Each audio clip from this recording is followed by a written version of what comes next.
বিয়ের 10 বছর পর আমার স্বামী দ্বিতীয় বিয়ে করলো, কারণ আমার কোনো সন্তান হয় না। আর আমার স্বামী যেদিন বিয়ে করে নিয়ে আসলো, সেদিন আমি হঠাৎ করে অসুস্থ হয়ে পড়ি। অসুস্থ হয়ে পড়ার পরে আমাকে নিয়ে ডাক্তারের কাছে যাওয়া হয়। ডাক্তারের কাছে গিয়ে জানতে পারি আমি কনসিভ করছি।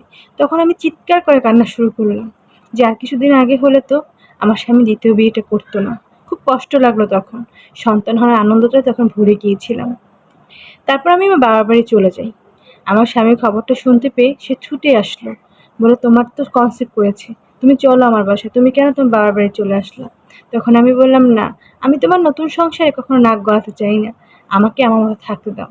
এবার হাত ধরে বলল, না, তুমি আমার প্রথম স্ত্রী, তোমার মর্যাদা সবার উপরে। আমি তোমাকে অনেক ভালোবাসি। আমি বললাম, তুমি যদি আমাকে ভালোই বাসতা, তাহলে তুমি দ্বিতীয় বিয়ে করতে পারতা না। কারণ আমি তোমাকে কখনো দ্বিতীয় বিয়ে করার অনুমতিই দেইনি।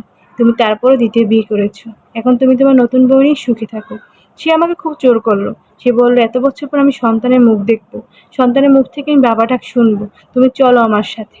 আমি তোমার কখনো অসম্মান করব না। তোমার সম্মান থাকবে সবার উপরে। আমি আমার স্বামীর কথা ফেলতে পারিনি। তারপর আমি আমার স্বামীর সাথে আমার শ্বশুরবাড়ি চলে যাই। আমার স্বামী আমাদের দুজনকেই খুব সম্মান করে, দুজনকেই খুব ভালোবাসে। তারপর দেখতে দেখতে আমার সন্তান জন্ম হয়। আমার সন্তানকে আমি যেরকম ভালোবাসি, ওর ছোট মাও ওকে ঠিক তেমনিই ভালোবাসে। কখনো আমি তার ভিতরে ভালোবাসার কোনো কমতি দেখিনি। আমার স্বামী ও আমার সন্তান আমাদেরকে খুব বেশি ভালোবাসে। আমাদের 4 জনের এখন সুখের সংসার। আমার স্বামীর দ্বিতীয় স্ত্রীকে আমি আমার ছোট বোনের মতন দেখি। দুজনের ভিতরে কখনো মনোমালিন্য হয়নি, কখনো ঝগড়াও বাঁধেনি। দুজনে মিলেমিশে আছি, খুব ভালো আছি। আমার সন্তান দেখতে দেখতে অনেক বড় হয়ে গেছে। ও আমাদের দুজনকেই মা বলে ডাকে। ও জানেই না কে ওর মা। তো আল্লাহর রহমতে খুব ভালোই আছি আমরা। আমাদের খুব সুখের একটা সংসার। সবাই আমাদের জন্য দোয়া করবেন। এই সংসারটা যেন আরো সুখী হয়ে ওঠে। কখনো যেন এই সংসারে সুখের কমতি না হয়। তো এটা সম্পূর্ণই একটা কালেক্ট করা কাহিনী। যদি আপনাদের ভালো লেগে থাকে অবশ্যই পাশে থাকবেন। আসসালামু আলাইকুম।